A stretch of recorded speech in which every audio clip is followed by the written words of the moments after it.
د عبرت په سترګو وګوره او حقیقت ته متوجه شه چې څونه قرنونه او جیلونه یو په بل پسې تېر سوي دي او له دې دنیا څخه څونه انسانان د آخرت پر لور تللي دي.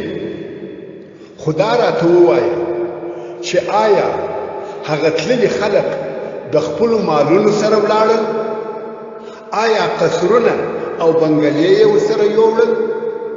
آیا د خپلو منصبونو او کرسیو سره ولاړل؟ آیا د خپلو سرو او سپینو زرو سره ښخ کړل شول؟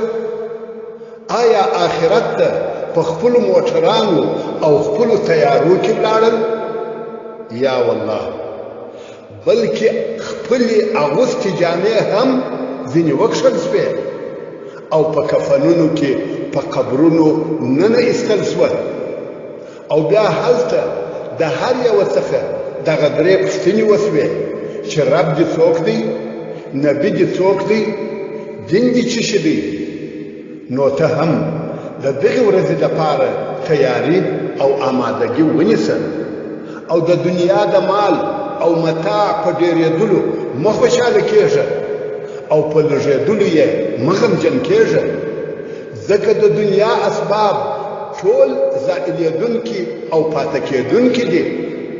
ستا سره هیڅ شی نه پاته کېږي بې له ستا عمله.